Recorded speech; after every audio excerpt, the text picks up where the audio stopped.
मामले में आज हाई कोर्ट में अंतिम सुनवाई हुई है। ध्यान दीजिए मेरे शब्दों पर, अंतिम सुनवाई हुई है और हाई कोर्ट ने अब अपना फैसला सुरक्षित रख लिया है। यानी कि अब इंतजार है हाई कोर्ट के फैसले का कि ओबीसी को 27% आरक्षण मिलेगा या फिर वो आरक्षण 14% ही रहेगा और आरक्षण की लिमिट ऊपर नहीं बढ़ेगी।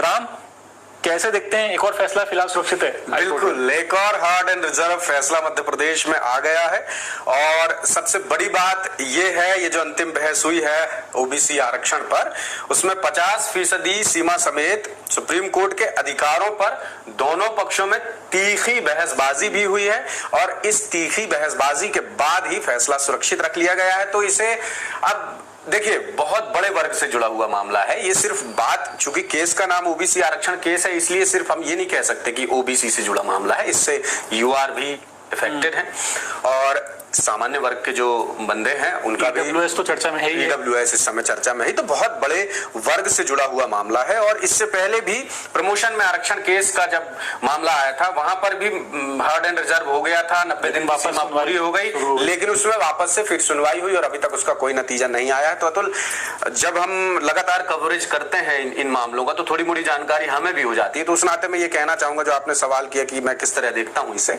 तो मैं इस तरह देखता हूं कि अभी भी it is not done until it's done। देखिए, आज जो सुनवाई हुई है सुप्रीम कोर्ट में, क्योंकि अंतिम सुनवाई थी, तो जो दोनों पक्ष हैं, सामान्य वर्ग की ओर से और ओबीसी वर्ग की ओर से, इन्होंने अपनी अंतिम दलीलें पेश की हैं।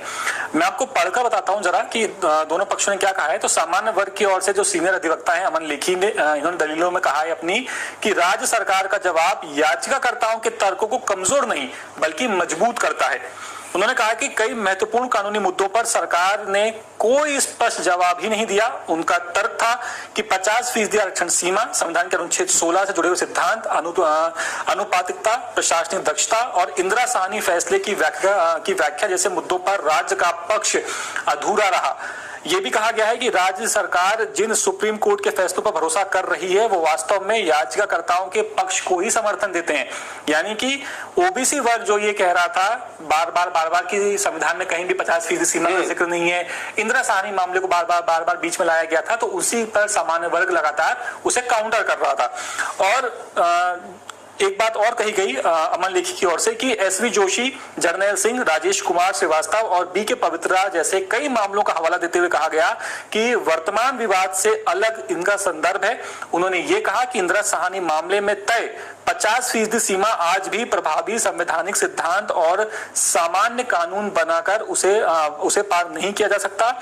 यह भी कहा गया है कि राज्य सरकार के पास ऐसा कोई आंकड़ा नहीं है जिससे 27% ओबीसी आरक्षण बढ़ाने का औचित्य साबित हो, क्योंकि जैसा हमने आपको बताया था हमारे पिछले वीडियोस में, पिछली खबर में, कि सरकार जिस महाजन आयोग की रिपोर्ट का बार बार जिक्र कर रही है कि उसकी रिपोर्ट के आधार पर आरक्षण बढ़ाया गया, तो यही सवाल हो रहे थे कि आप खुद ही कह रहे हैं कि ओबीसी का जो प्रतिनिधित्व है सरकारी सेवाओं में वो बढ़ रहा है और आप उसी महाजन आयोग की रिपोर्ट का हवाला देकर आप आरक्षण बढ़ा रहे हैं। यानी सरकार खुद के आंकड़ों में ही उलझी हुई थी बार बार। हाँ, देखिए, ये 15 दिन बहस चली और आज इस बहस का फाइनल आर्गुमेंट सुनने के बाद जजमेंट रिजर्व किया है ऑनरेबल जजेस ने, और मैं एक्सपेक्ट करता हूं कि जजमेंट बहुत जल्दी आएगा और हमारे पक्ष में आएगा, क्योंकि मैं अनरिजर्व के लिए खड़ा हो रहा हूं 2019 से।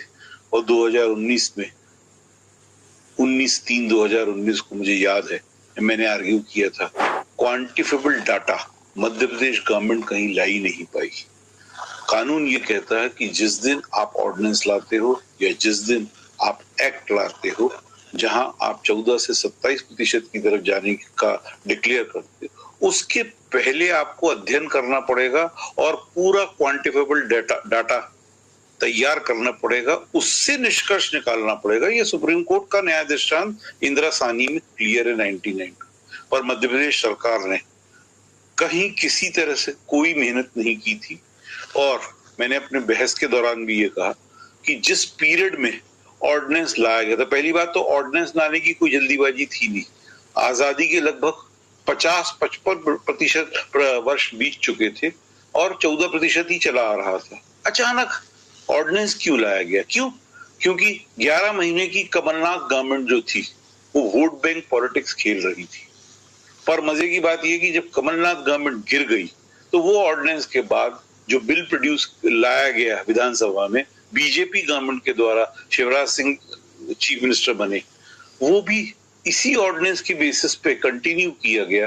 और तो इस तरह से मैंने अपनी आर्गुमेंट में भी यही कहा है कि दोनों ही पार्टी, चाहे कांग्रेस हो चाहे बीजेपी हो, दोनों ने दलगत राजनीति खेल ली, जिसके कारण पिछले 7 सालों से बच्चे जो हैं उनको अपॉइंटमेंट नहीं मिला और कई बच्चे तो ओवर एज हो गए। अपने आर्गुमेंट में जो मेन चीज ली है वो यही ली है कि मैंने एक तो भीमराव अंबेडकर जी की स्पीच पढ़ी, जो स्पीच जो थी वो ड्राफ्टिंग कमेटी के सामने उन्होंने दी थी और उन्होंने ये बोला था कि रिजर्वेशन का मतलब ये नहीं है कि आप अनरिजर्व कैटेगरी के लिए इतना रिजर्वेशन कर दो कि कहीं वो 70% पहुंच जाता है।